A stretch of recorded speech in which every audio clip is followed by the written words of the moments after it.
네, 안진현님, 어, 벌써부터 생강청 먹으라고 말씀해 주셨다고요?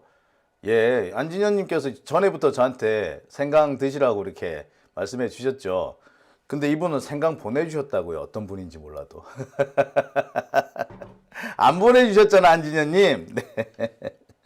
아마 안진현님은 우리 이경 대변인이 감기 걸리면 째깍 보내시지 않을까, 이런 생각이 드네요. 자, 임희춘님께서 봉동생즙, 봉동생즙이란 것도 있나요? 이게 뭔가요? 교회로 간 스님께서 생강 농사를 해 보셨다고요? 이야, 이 종자부터 너무 비싸다. 농사 비법도 비밀이 많다. 오, 그렇구나. 이 생강이요, 사실 우리나라 특산물입니다. 이 중국에서도 생강을 재배는 하는데 이 한반도에서 나는 생강을 따라올 수가 없었대요.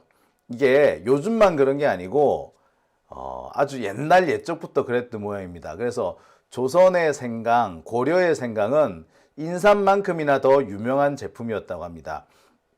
특히 청나라 때는 인삼, 홍삼 이런 것보다도 생강이 더 대우를 받았대요. 그 이유가 청나라 태종 홍타이지, 이 홍타이지가 그렇게 이 생강을 좋아했다고 합니다. 그래서 꼭 조선에 생강을 진상하라고 이렇게 명령을 내렸대요. 근데 이 생강이라는 게 특산물이잖아요. 근데 이 중국에서 중국 황제가 이 생강을 진상하라고 자꾸 요구를 하니까 우리나라 농민들이 논농사, 밭농사를 못 짓고 계속 생강 농사를 지었던 모양입니다. 근데 아시다시피 우리 교회로 간 스님께서 말씀해 주신 것처럼 생강이 참 키우는 게 힘들어요. 특히 품질이 좋은 생강을 생산하는 건 쉽지가 않거든요. 그런데 중국 황제한테 진상할 생강이니까 얼마나 좋은 거 최상품으로 뽑았겠습니까? 근데 그런 걸 만들어내기 위해서 농민들이 죽어났던 거예요. 그래서 이 중국 청나라 황제, 이 홍타이지에 대한 우리나라 농민들의 원성이 자자했다고 합니다. 그러니까 당시에 이제 인조가 삼전도 굴욕을 겪은 뒤라 요구하면 요구하는 대로 갖다 바쳐야 되는 상황이었잖아요. 그러니까 우리 농민들의 고통이 더 심했던 모양인데, 그래서 청나라 태종 이 홍타이지의 별명이 조선에서는 생강황제였다고 합니다. 자, 봉동생즙 짱이 있어요 라고 하셨어요. 전북 왕주에서, 전북 완주 봉동이라는 곳에서 생강이 많이 생산되는데, 거기에서 나오는 생즙. 그렇구나. 봉동이 동네 이름이군요. 야, 침 도네. 제가 원래 생강을 참 좋아합니다. 이렇게 생강편과라 그러잖아요. 생강 이렇게 얇게 저며가지고 말려서 이렇게 설탕 같은데 이렇게 졸여서 먹는 거, 과자 같은 생강. 네. 그것도 참 좋아하거든요. 예. 근데 봉동에서 나오는 게, 상당히 유명하다라고 말씀 주셨습니다. 아이고, 고맙습니다. 제가 한번 꼭 먹어보겠습니다. 그리고 봉동 생강 말고도 요것도 괜찮아요. 요거에 장용진 쇼핑몰에서 판매하는 생강청. 괜찮아요. 이것도 보니까 대전에서 생산되는 거네. 보니까 아마 그쪽 제품인 것 같네요.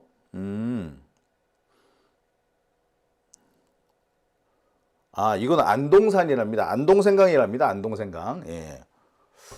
봉동이 아니라 이건 안동이에요. 유럽에서는 남자들 정력제로 생강이 많이 추천된다고. 야, 그렇구나. 네. 자, 그러면 생강 얘기는 여기서 잠시 마무리 짓고요. 두 번째 주제로 넘어가겠습니다. 두 번째 주제는 오늘 이재명 대통령의 국무회의에 대한 얘기입니다. 오늘 이재명 대통령이 국무회의에서 상당히 많은 얘기를 했습니다. 그리고 그 중에 몇 가지 얘기는 정말 중요한 내용이 있었어요. 언론에서 집중적으로 다루지 않았는데 야, 이걸 왜 안 다뤘나 싶을 정도로 중요한 내용들이 많았습니다. 특히 법조기자단 혹은 검찰을 향해서 야, 니들 일 똑바로 해! 라고 크게 한마디 하는 것 같은 그런 내용도 포함이 되어 있었습니다. 그리고 이 이재명 대통령이 던진 한마디가 법조기자단 서초동을 마구 흔들었다고 해요. 비상이 걸렸다라는 얘기까지 들립니다. 이재명 대통령은 오늘 그런 말씀도 하세요. 내가 어디라고 꼭 집어서 말은 안 하는데 이상한 데가 있어요 라고 말이죠. 저는 그 얘기를 들으면서 짜릿한 환희까지 느낄 수 있었습니다. 정말 짜릿한 환희라고밖에 달리 말을 못하겠네요. 어떤 내용이냐고요? 네, 자, 지금부터 제가 하나씩 풀어가 보겠습니다. 자, 앞서서 제가 오늘 이재명 대통령의 국무회의 모두 발언을 쭉 전해드렸습니다. 20분이 넘는 러닝타임이 긴 이런 영상인데요. 지루할 틈이 없어요. 이재명 대통령이 그때 꼭꼭 집어서 이 문제점들, 특히 우리가 꼭 우리 국민들이 알아야 될 문제들을 꼭꼭 집어줬기 때문에, 그리고 좀 가렵다 싶은 부분까지 확 긁어주는 그런 내용까지 포함되어 있어서 다들 재밌게 보셨으리라 생각됩니다. 앞으로 국무회의는 생중계되는 건 물론이고요, 자막까지 붙일 예정이라고 합니다. 여기 보니까 자막이 붙여져서 이렇게 나오죠. 그러니까 AI를 통해서 자막을 생성하는 뭐 그런 장치가 있는 모양이에요. 그러니까 오탈자가 나올 수도 있겠지만 이 오탈자를 최대한 줄여가면서 AI가 이 자막을 붙이는 뭐 이런 거 지금 일단은 시범을 했는데, 그리고 오늘 이렇게 단순 생중계가 아니라 수화 생중계까지 같이 됐었죠. 그러니까 누구든지 청각이나 시각에 장애가 있는 분들까지도 함께 할 수 있도록 이렇게 생중계하겠다는 겁니다. 생중계 플랫폼을 아주 개선하겠다는 거죠. 심지어 지금까지 국무회의에 들어오지 않는 것으로 알려져 있던 청, 뭐 이런 부분들까지도 다 들어와서 대통령에게 직접 보고하라, 뭐 이런 지시까지 내렸고요. 또 이재명 대통령이 직접 내가 이렇게 하라고 했는데 왜 아직까지 안 하고 계세요? 라고 지적도 했습니다. 아마 지적받은 사람들 뜨끔했을 거예요. 자, 아무튼 오늘 이 이재명 대통령의 이 국무회의 모두 발언 때문에 참석 대상에 포함된 각 부처 그리고 각 청 긴장하기 시작했다고 합니다. 일을 열심히 한 장관들이 있는 곳은, 혹은 청장들이 있는 곳은 대통령 앞에 직접 나설 수 있다는 것이 무척 반가울 거예요. 하지만 일을 제대로 안 하는 곳에서는 대통령한테 불려가는 게 정말 힘들 겁니다. 긴장을 하고 있다. 지금 세종청사 부근에서 긴장감이 감돌고 있다. 뭐 이런 얘기까지 들립니다. 대통령의 한마디가 이렇게 중요합니다. 직접 와서 직접 보고하고 직접 지시받으라, 이런 내용이죠. 이 대통령이 직접 국정을 완전하게 챙기겠다라는 의지의 표현이라고 볼 수도 있습니다. 그렇지, 대통령이 직접 챙기겠다는 얘기 아니겠습니까? 자, 오늘 대통령의 발언 중에서 가장 눈에 띄는 거는요, 공공기관에 대한 직접적인 질책입니다. 대통령이 그런 얘기를 하죠. 내가 지난번에 분명히 지적을 했는데 아직까지 안 고치는 데가 있더라. 대통령한테 업무 보고할 때 야단 맞았으면 그 다음에는 곧바로 고쳐야지. 근데 장관 업무 보고까지 똑같은 짓을 하고 있던데 그런 데는 엄히 훈계를 하라. 자, 이 얘기를 듣는데 많은 사람들이 떠올린 인물이 있죠. 바로 인천공항공사 이학재 사장일 겁니다. 이 사람은요, 지난번에 이재명 대통령한테 거짓말을 했다가 딱 걸렸습니다. 뭐 책갈피에 돈을 숨겨서 나가면은 걸리느냐 걸리지 않느냐라는 질문에 제대로 답을 못하죠. 그리고 엉뚱한 소리를 했습니다. 본인은 아마 정확하게 모르는 것 같아요. 근데 아시다시피 그 뒤에 나온 얘기도 있고, 오래전부터 인천공항에서는 책갈피에 돈을 숨겨서 나가는 이런 밀수범들을 수없이 적발을 했습니다. 관세청에서 인천공항에 외주를 줬고 인천공항이 이 일을 하고 있다는 게 이미 확인이 된 거죠. 그러니까 거짓말을 해놓고는 이학재가 계속 지금 엉뚱한 소리를 합니다. 자기가 억울하다는 식으로 좀 생떼를 부리고 있는 모양이죠. 그러니까 당연히 국토교통부 장관한테 업무 보고를 할 때도 이상한 소리를 했던 모양이에요. 이런 이상한 소리를 하는, 야단 맞고도 고치지 않는 이런 사람들 엄벌에 처하라, 뭐 이런 말씀을 하신 겁니다. 야, 속이 시원하더라고요. 이학재 인천공항 사장 같은 경우는 윤석열이 알박기 한 인물이잖아요. 그리고 지금 임기도 다 됐습니다. 다음 달인가 임기가 끝나요. 그러니까 이 사람이 막판에 배 째라 라고 하는 겁니다. 이런 사람들은 퇴진하기 전에 징계를 해서 배를 좀 째줄 필요가 있을 것 같아요. 그래서 연금이라든지 이런 것에 분명한 불이익을 줘야 한다고 생각합니다. 지가 인천공항 사장이면은 국민의 편에서 국민의 공익을 찾아야지, 괜히 말이야 지 출마할 거나 찾으러 다니고 말이야. 그런 사람들은 상응하는 처벌이 있어야겠죠. 자, 이게 오늘 국무회의 모두 발언이었는데, 자, 이 얘기가 나오고 바로 그 다음 얘기가 정말 쇼킹했습니다. 무인기 얘기를 떡 해요. 무인기, 민간인이 무인기를 띄웠다? 이거 있을 수가 없는 일이다. 다시는 이런 일이 생기지 않도록 하라. 그리고 군 기관에서 연루가 됐다라는 소식이 있던데 그 조사 철저히 해라. 다시는 이 일 없도록 해라. 라고 얘기를 합니다. 그러면서 정말 한 가지 중요한 걸 하나 꼭 집어요. 저는 이재명 대통령의 이 지적이 정말 소름이 쫙 돋았습니다. 아무도 생각하지 못했던 일, 아니 정확하게 말하자면 검찰이 혹은 군 검찰이 생각하지 못하고 있던 일. 하지만 아니 생각을 못했나? 생각을 못했다기보다 일부러 회피했나? 자, 우리가 지금 이 민간인이 보낸 이 무인기 이적죄 어쩌고 하고 있죠. 이적죄. 근데 민간인한테 이적죄 적용하는 게 쉽지 않다라는 그런 견해도 있어요. 근데 이적죄가 아니라 더 정확한 죄가 하나 있습니다. 바로 사전 개시죄 혹은 사전죄라는 겁니다. 사자는 개인적인 사, 그리고 전은 전쟁, 사적인 전쟁을 일으킨 죄. 전쟁은 국가가 일으키는데 개인이 적대 행위를 해서 개인의 적대 행위가 국가적인 적대 관계로 발전할 수 있는 그런 위험성이 있을 때 이거를 사전이라고 하고요. 이런 사람을 사전 개시죄 혹은 사전죄로 처벌합니다. 잘 모르죠? 이런 조항이 있는지. 형법 111조에 있었습니다. 형법 공부를 한 사람은 다 알아요. 이재명 대통령이 이 얘기를 딱 하는데 다들 싶었을 겁니다. 생각을 못했던 부분이죠. 그러니까 이재명 대통령은 이런 것도 있는데 왜 이걸 적용을 안 시키고 지금 엉뚱한 소리를 해. 이거 적용시켜 라고 말하는 겁니다. 자, 제가 너무 제가 말로만 설명을 드렸는데요.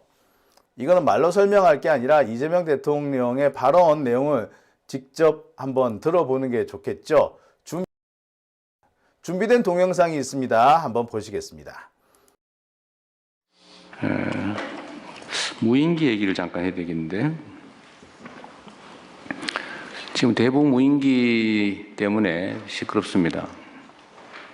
물론 국방 전략 차원에서, 전략 전술 차원에서 정보 수집 행위를 할 수는 있죠. 그야 국방 행위니까. 그런데 불법적인 목적으로 이 무인기를 북침시킨다든지 또는 민간인이 이 북한 지역에 무인기 침투를 시킨다든지 이거는 있을 수 없는 일이죠. 물론 이제 전쟁 유발을 위해서 지금 무인기 침투한 얘기는 뭐 이적죄인가 외환해죄로 지금 기소돼 재판 중이기도 합니다만 민간인들이 북측에 무인기를 보내가지고 무슨 정보 수집 활동을 한다고 하는 거는 어떻게 이런 민간인들이 이런 상상을 할 수 있는지 의심스럽습니다. 물론 수사를 계속 해봐야 되겠지만 거기에 뭐 국가기관이 연관되어 있다는 설도 있어요.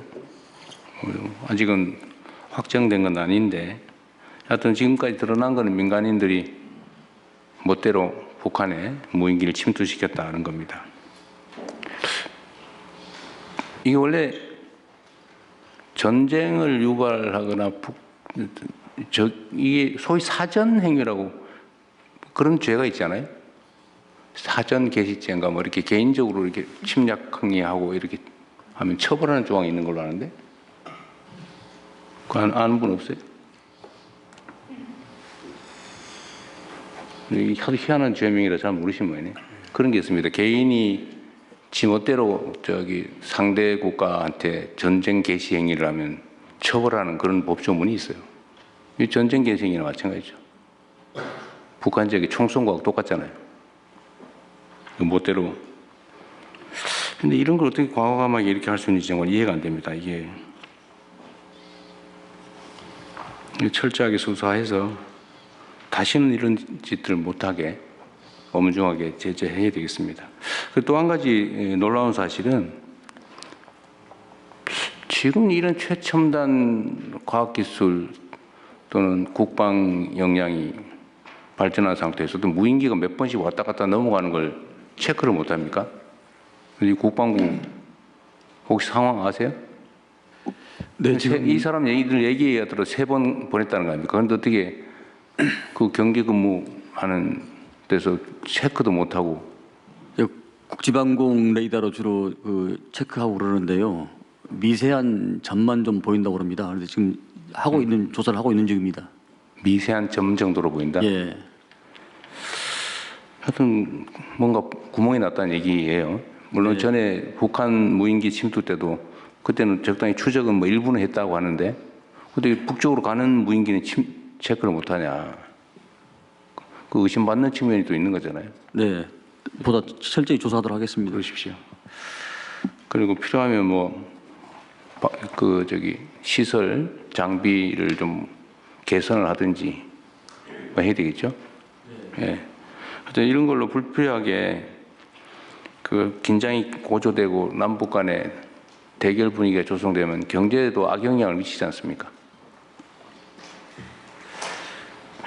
그리고 남북 사이에 이런 신뢰가 깨지지 않도록 또 적대의 감정이 제고되지 않도록 최선으로 잘 관리하시기 바랍니다. 그리고 수사기관도 철저하게 또 신속하게 조사해서 다시는 이런 일이 생기지 않겠으면 좋겠습니다. 네. 자, 이재명 대통령의 발언 잘 들으셨습니다. 자, 이재명 대통령이 민간인이 북한에 무인기를 침투시킨 일, 이건 있을 수가 없는 사전인 행위에 된다. 예. 자, 여기서 말하는 사전이라는 것은 사사로울 사, 전쟁 전, 사사로운 전쟁입니다. 전쟁은 국가가 선포하는 거죠. 그것도 국가 원수인 대통령만이 할 수 있는 겁니다. 그런데 개인이 사사로이 전쟁 행위를 했다. 그래서 개인의 행위가 갑자기 국가적인 전쟁으로 비화할 수도 있겠죠. 1차 세계대전의 시작, 여러분들 아시죠? 오스트리아 프란츠 황태자 부부가 보스니아를 방문했다가 보스니아에서 총을 맞죠. 그리고는 그것 때문에 1차 세계대전이 벌어집니다. 그때 세르비아인가요? 보스니아인가요? 세르비아인가요? 세르비아인갑다. 예. 자, 그때 이 프란츠 대공, 그러니까 당시 오스트리아 황태자 부부한테 총을 쏜 그 행위는 사사로운 전쟁의 개시, 테러로 볼 수도 있지만 사사로운 전쟁의 시작이라고도 볼 수 있겠죠. 이런 걸 보고 사전이라고 합니다. 국가기관이 하지 않았는데 지들이 어떤 적대 행위를 하는 바람에 개인이 사사롭게 적대 행위를 하는 바람에 국가적인 위기가 닥치게 되는 경우 이런 걸 보고 사전 개시죄 혹은 사전죄라고 합니다. 여러분 얼마 전에 그 우크라이나 전쟁 때 이근 대위라는 친구가 우크라이나에 가서 전쟁에 참전을 했죠. 자, 그때 이 이근 대위는 나중에 우리나라로 돌아와서 사전죄로 기소가 됩니다. 바로 그거예요.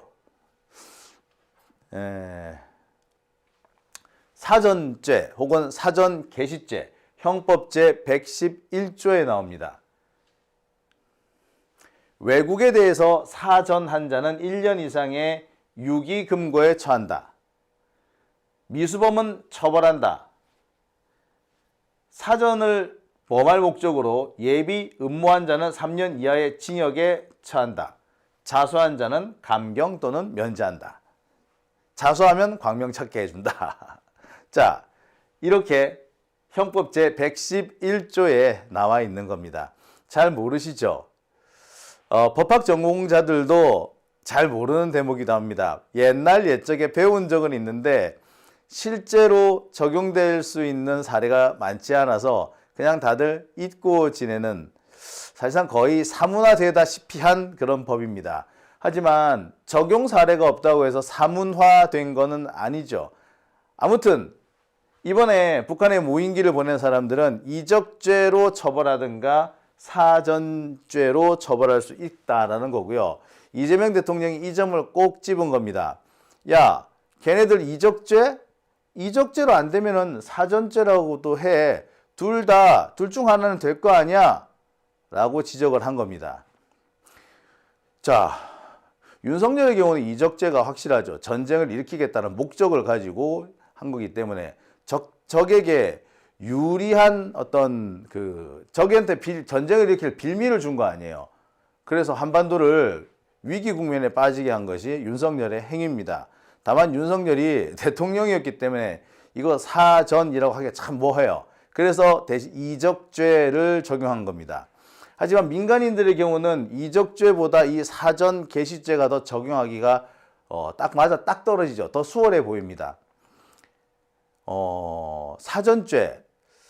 여러분들, 그러니까 일반인들한테는 잘 알려진 게 아닙니다만 법률가들한테는 다 알려져 있는, 법률가들이라면 당연히 아는 겁니다. 그런데 검찰이든 경찰이든 뭐 또 법무부든 그 어디도 이 민간인들에 대해서 사전 개시죄로 처벌하겠다는 얘기를 안 하는 거예요. 그러니 대통령 입장에서는 답답한 거죠. 야, 딱 떨어지는 법이 이게 있는데 왜 딴 걸 해? 이걸로 해. 라고 지침을 내려준 겁니다. 이 말은 달리 법무부에 대한 질책이 될 것 같아요. 대놓고 말하진 않았지만 야, 법무부 일 이따위로 할래? 야, 정말 이럴 거야? 이런 경고 사인이 될 수도 있고요. 검찰에 대해서 야, 니들 수사 잘한다며, 니들이 법률 전문가라며, 근데 왜 이거 안 해? 일종의 질책이 되는 것 같기도 합니다. 제가 지금 들은 바로는 그래요. 이재명 대통령의 이 발언이 나왔을 때 검찰 내부에서는 괜히 어깃장을 놓는 말들이 나왔다고 합니다. 사전이 뭔지 알지도 못하면서 어쩌고 저쩌고. 그런데 지들이 해보니까 맞거든. 그래서 처음 이재명 대통령의 발언이 나왔을 때는 이러쿵 저러쿵 이재명이 틀렸네, 이재명이 뭐 알지도 못하면서 까부네, 이렇게 했다가 오후 들어서는 입을 싹 닫았다고 해요. 왜? 사전 개시죄가 맞거든. 검찰이 어떻게 보면 직무유기를 했다고 해야 되나요? 아니면은 글쎄 뭐 여러 가지 비판이 가능해 보이는데, 그러니까 그렇게 잘났다는 검찰이 정말 웃기는 실수를 저지른 게 되는 겁니다. 법률가라며, 법률 전문가라며. 근데 이게 뭔데? 네. 자, 이재명 대통령이 이거를 꼭 집은 거죠. 자, 사전 개시죄 형법 111조입니다. 자, 이렇게 사전 개시죄를 꼭 집은 것은 제가 볼 때는 이 검찰과 법무부에 대한 질책입니다. 니들 일 똑바로 안 하니? 라는 질책인 거죠. 검찰들 아마 이재명 대통령이 이 질책을 듣고 속으로 뜨끔했을 겁니다.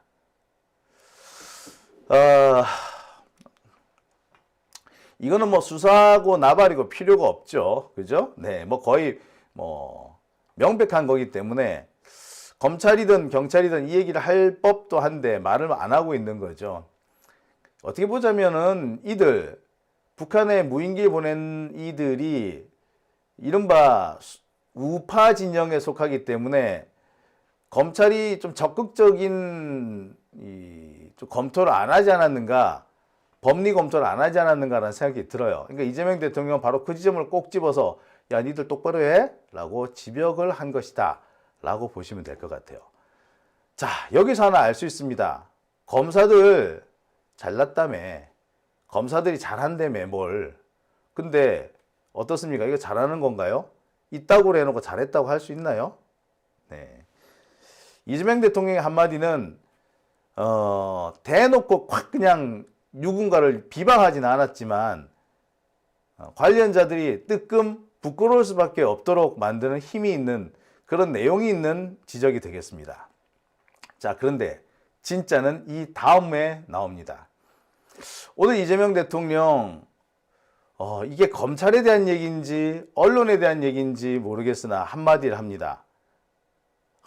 요즘 무조건 검찰 편만 드는 이상한 매체들이 있어요. 꼭 보면은 말이야, 검찰이 잘못한 건데 꼭 검찰 편을 들어요. 다른 때는 안 그러고 꼭 특정한 사건, 특정한 영역의 사건, 특정한 영역에 속한 사람들이 연루된 사건, 요런 것만 꼭 검찰 편만 들더라. 다른 거는 검찰이 잘했다 잘못했다 얘기를 하는데 꼭 특정한 영역이 되면 무조건 검찰이 잘못했다. 법원에서 무죄가 나왔으면 검찰이 수사를 잘못했거나 아니면 검찰이 무리한 수사를 했거나 뭐 글 중 하나인데 굳이 법원이 법 적용을 잘못했다라고 땡깡을 부리더라. 정말 희한한 곳이 있더라. 최소한의 공정성조차 갖추지 못한 데가 있더라. 인터넷 언론이나 종이신문, 그건 네 맘대로 해. 하지만 공중파라든지 종편이라든지 국가로부터 특별한 허가를 받아서 영업을 하는 사람들은 이 정도는 지켜야 되지 않아? 왜 왔다 갔다 해? 라고 꼭 짚습니다. 최소한의 중립을 지키지 못하는 이런 곳이 있다 라고 지적을 한 거죠. 근데 여러분, 요게요 상당히 많은 의미를 갖고 있습니다. 이게 조중동을 비롯한 이런 수구 적폐 언론을 지목한 얘기이기도 합니다. 당연히 그러한 얘기죠. 하지만 조금 더 살펴보면 이게 검찰을 매기는 걸 수도 있고요. 법조 기자단, 더 정확하게는 검찰과 법조 기자단의 유착을 강하게 질책한 내용인 거죠. 아니, 이상한 언론사 몇 개가 굳이 맨날 검찰 편만 든다. 특히 정치 영역에서 민주당 정치인이 연론되면은 이상하게 무조건 검찰 편만 드는 이런 언론사들, 얘네들 이거 공정성에 문제 있는 거 아니요? 이 뭐예요? 검찰하고 이 적폐 검찰과 적폐화되고 있는 검찰 출입 기자단, 법조 기자단 이들의 유착을 제대로 짚고 있는 겁니다. 왜 자꾸 검찰 편만 들겠어? 검찰하고 같이 짬짬이 먹었으니까 검찰한테 맨날 얻어먹는 게 있으니까 그런 거 아니에요? 이게 검언 유착 아닙니까? 근데 이재명 대통령의 발언은 검언 유착을 직격한 것이 됩니다. 이것도 동영상이 준비되어 있는데요. 함께 보시고 계속 말씀 나눠보겠습니다. 그리고 오늘 방통위원장 오셨나요? 예, 참석했습니다. 거기 계시군요. 그냥 참고로 이 의견이니까 예를 들면 우리가 언론이라고 하는 게 제가 의견을 하나 듣고 싶은데 예를 들면 인터넷 매체라든지 또는 뭐 종이신문 이런 거는 아무나 자기 돈으로 막 할 수 있잖아요, 그죠? 네, 그렇습니다. 자유롭게. 거기는 뭐 특별한 혜택을 주어지는 건 아닌데 공중파라든지 또는 채널이라든지 소위 종편 뭐 그 외에 어쨌든 이거는 소위 허가제도라서 진입을 제한해서 특혜를 주는 거잖아요. 다른 사람 못하게 하고 다른 기업들은 못하게 하고 특정 기업 몇 개만 이용할 수 있게 해주는 거예요. 일종의 특권, 뭐라고 특허라 그러죠. 특허. 거기에 해당되지 않습니까? 예, 특별한 혜택을 주는 거죠. 다른 사람 못하게. 예, 그래서 그 방송의 자유의 경우는 신문의 자유와 구별해서 그렇습니다. 약간 제도화된 기본권으로 이해하고 있습니다. 아, 네네. 뭐 어쨌든 뭐 그런 게 있을 것 같아요. 그래서 여기는 그래도 최소한의 공정성이라든지 공익성이라든지 이런 의무가 있는 거죠. 예, 방송법 등의 그 공적 책임의 의무가 있습니다. 네. 그런데 제가 이거 어디라고 얘기는 안 하겠는데 예를 들면 이런 게 있습니다. 보통 이제 우리가 수사를 해서 기소를 해서 재판을 하잖아요. 근데 최종 판단 권한은 법원이 갖는 거고, 그래서 수사를 했는데 예를 들면 기소를 해서 재판을 했더니 이거 무리한 잘못된 기소다. 그래서 무죄가 난다든지 공소기각을 한다든지 이러면 보통은 법원의 판결을 존중하고 야, 이 기소가 무리했다든지 또 수사가 과했다든지 보통 이렇게 판단하잖아요. 그런데 특정한 사안의 경우는 무조건 검찰 편을 들어요. 법원이 판결을 했는데 법원 판결이 아니라 이거 잘못됐다고 쉽게 말해서 항소해야 된다고 기소가 잘 된 건데 법원이 잘못했다고 이런 식으로 비판을 하는데 비판을 할 수는 있죠. 근데 통상적으로 보면 왜 항소 안 하냐, 법원이 뭐 잘못했다, 검찰이 잘했는데 이런 취지의 뉘앙스는 꼭 정치적인 사건만 그럽니다. 그것도 특정 정치 영역 쪽에 대해서만. 이거 중립성이나 공익성에 문제 없어요? 예, 뭐 그 언론의 방향에 대한 부분들에 대해서는 저희들이 국가가 뭐 중립성 이런 부분들을 일률적으로 판단하는 것에 대해서는 좀 제어하는 것이 제약이 있는 것으로 이해를 하고 있어서 저희들이 내용 규제와 관련되어져서는 특히 방송의 경우에는 심의위원회라는 민간 독립기구를 두어서 하게 하는 그런 특별한 체제를 두고 있는 이유가 거기에 있습니다. 그러니까 이게 무한대로 이렇게 허용되는 건 아닌 게 맞다 이 말이죠, 제 말은. 물론 그걸 어떻게 예를 들면 심사하고 제재할 것인지는 최대한 중립적으로 또 민간 기구에 맡기든지 하든지 위원회에 맡기든지 하는 건 당연한데 하여튼 이런 것에 대한 문제의식은 우리가 가져야 된다 그 말이에요. 헌법적으로 그 표현의 자유도 절대적 자유가 아니고 국가안전보장 질서유지 공공복리를 위해서 법률이 정하는 바에 의해서 제한될 수 있는 자유입니다. 그래서 이런 부분들이 예를 들면 아니 뭐 내가 인터넷 언론 만들어가 내 마음대로 쓸래 뭐 그거야 표현의 자유로 100% 보장해야 되겠지만 내용에 대한 얘기를 하면 안 되겠지만 최소한 공중파라든지 이런 특혜를 받는 영역은 중립성과 공정성, 공익성이라고 하는 것을 반드시 지켜야 된다. 예, 그 방송법 등에 있어서 네. 방송사 등의 경우, 특히 지상파 방송 네. 등 여러 가지 방송 유형들에 따라서 차별적으로 공정성에 대한 책임을 부여할 수 있도록 되어 있습니다. 나도 오늘 방통위원장님 처음 오시길래 하여튼 이 우리가 약간의 오해가 있는 게 언론이니까 100% 마음대로도 돼라고 하는 게 꼭 그런 게 아니다. 라는 걸 한 번은 우리가 공유하자고 드린 말씀입니다. 네. 네, 잘 들으셨죠? 다시 한번 말씀드립니다. 이재명 대통령이 오늘 지목한 이 내용, 특정한 사안에 있어서는, 특정한 영역에 있어서는, 특히 정치와 관련해서 특정한 영역과 관련된 문제가 터지면 무조건 검찰 편을 들더라. 무죄가 나도 검찰이 수사를 잘못했다거나 공소유지를 잘못했다. 뭐 이게 아니라 무조건 법원이 틀렸다라는 식으로 우격다짐을 하는 그런 매체들이 있다. 자, 그런 매체가 있다. 어디라고 딱 집어서 말은 안 하지만 딱 듣는 순간에 감이 오죠. 저는 일단 채널 A와 TV조선이 생각이 났습니다. 뭐 MBN도 마찬가지죠. 정말 누가 보더라도 이상할 정도로 검찰 편만 드는 데가 바로 이곳 아니겠습니까? 특히 최근 검찰 개혁과 관련해서 TV조선과 채널A의 태도는 부끄러움이 없는 것 같죠. 아니, 다른 데는 개혁하면은 개혁해야 된다고 하면서 왜 검찰은 개혁을 아예 못하게 합니까? 검찰 개혁 자체가 틀렸다라는 식으로 말하는데 이게 말이나 돼요? 그렇죠? 예, 꼭 집었습니다. 하지만 저는 이 TV조선이나 뭐 채널A만 겨냥했다기보다 법조기자단 전체 이들을 겨냥한 말씀이라고 생각이 들어요. 언론이 왜 검찰 편을 무조건 들겠습니까?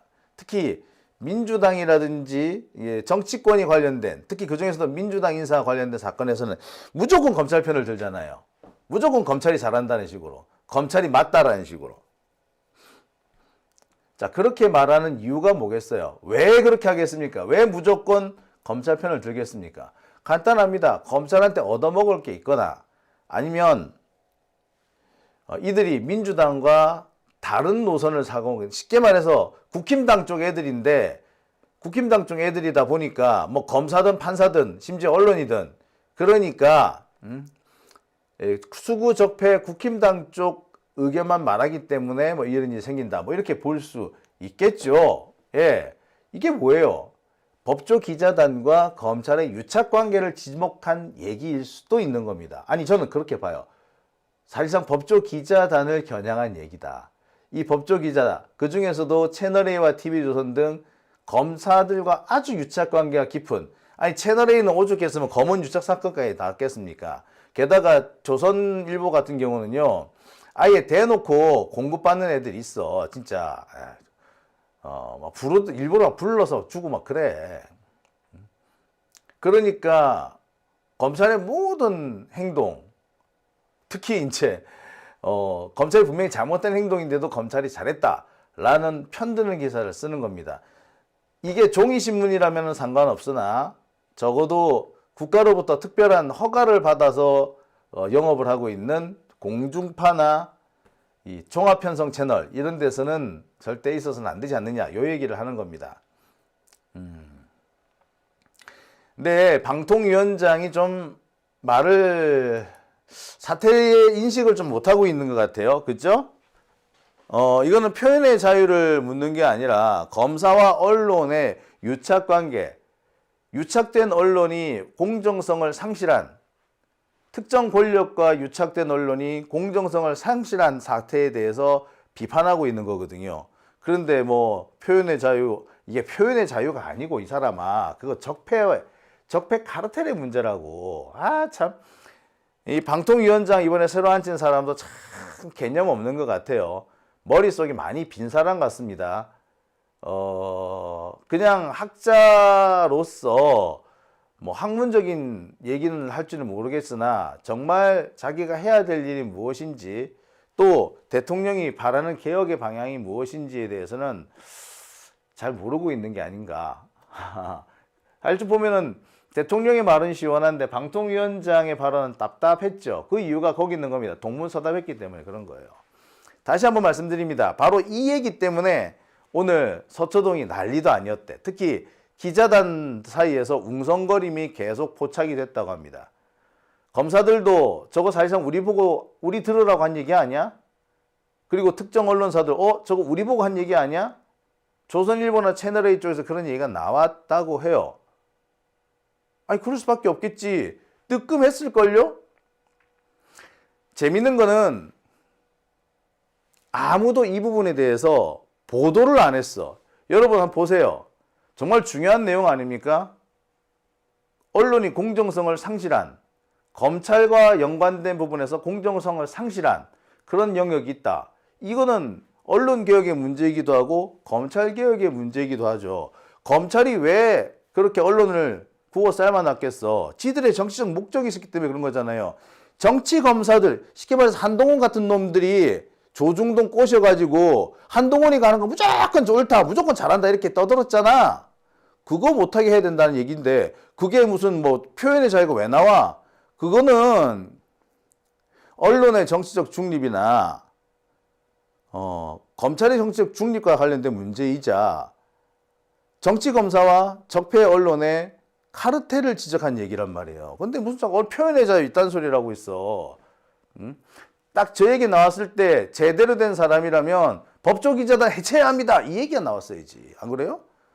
자, 아무튼 이 얘기 때문에 요거를 제일 잘 아는 게 누구다? 방통위원장은 요 내용을 몰라도 법조기자단하고 검찰은 바로 알아들은 거야. 아씨, 이거 검언유착 해소하라는 얘기구나. 그러면 당장 법조기자단이 걸리겠는데? 사실 이 얘기가 나오면 정성호 장관부터 바로 나왔어야지. 아, 진짜. 그러니까 정성호도 그렇고 이번에 방통위원장도 그렇고 가만히 보면 일머리가 없어. 일머리가 없고 지가 무슨 일을 해야 되는지 정확하게 알지도 못하는 것 같습니다. 그죠? 그냥 일신의 영달과 출세를 위해서 감토 하나 더 써보겠다라고 해서 저 자리에 간 것 같지 그렇게 개념이 있는 것 같지는 않아요. 그죠? 이재명 대통령의 개혁이 자꾸 발목이 잡히는 것도 이런 관료들이 있기 때문이 아닌가. 이렇게 눈치가 없으면 공무원하면 안 되죠. 그죠? 전 이 점에서 참 안타깝다는 생각이 들어요. 이재명 대통령 그런 면에서 보자면 참 복 없어. 결국에는 이재명 대통령 본인이 일을 해야지 개혁이 움직일 수 있다. 뭐 이 얘기가 돼버린 것 같아요. 그죠? 자, 상황이 이러니까 뭐 기자들 얼마나 놀랬겠습니까? 오늘 막 자기들끼리 막 웅성거리고 내부적으로 정보 보고를 한다는 등 대통령 발언의 진위가 무엇인지 빨리 살펴봐야 된다는 등 뭐 오늘 난리도 아니었다고 합니다. 검찰도 마찬가지, 언론도 마찬가지. 그리고 지들끼리 막 전화해서 이게 무슨 뜻이래요?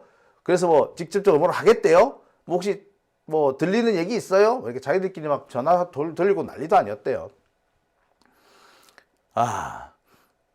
자, 이재명 대통령의 오늘 이 지적을 현장에서는 뭐 우리 방통위원장이든 법무부 장관이든 뭐 빨리 인지를 못했겠으나 지금이라도 인지를 했으면 빨리 좀 일 좀 하세요. 좀 그죠? 답답합니다. 예.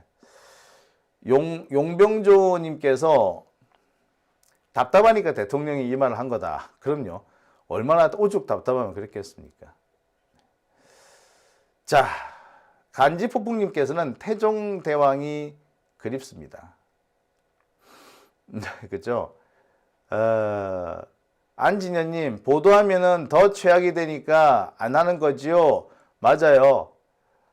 제가 볼 때 이재명 대통령의 이 한마디는 법조기자단뿐만 아니라 뭐 언론 전체가 완전 비상 걸릴 얘기였습니다. 원래대로 하자면 얘들이 아마 대서특필했을 거예요. 근데 아무도 보도를 안 하고 있잖아. 누가 보면은 대통령이 그 말을 안 한 줄 알겠어. 이거 국무회의에서 이거 생방송으로 중계방송을 안 했다면 아무도 몰랐을 겁니다. 재밌는 거는 경향, 한겨레, 심지어 프레시안 얘네들조차도 이 부분을 제대로 보도를 안 했어. 보도를 한다고 해도 한두 마디, 한 문장도 채 안 되는 짧은 양을 할애해서 짚고만 넘어가거나 아니면 아예 무시하거나.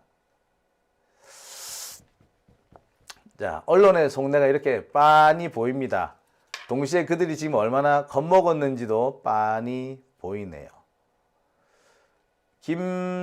좋은 김님께서도 예전 같으면 언론 압박이라고 떠들었을 텐데, 그죠? 언론 압박이라고 떠들었을 텐데 지들 못 떠드는 거야. 떠들면 떠들수록 수렁에 빠진다는 걸 아는 거죠. 그래서 기레기라고 하지요 라고 하얀머리님께서도 말씀해 주셨습니다. 그럼요. 이러니까 기레기지 달리 기레기겠습니까?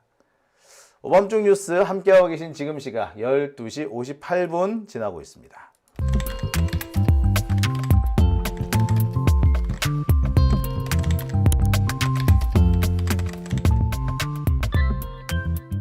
아니 왜 아직도 3년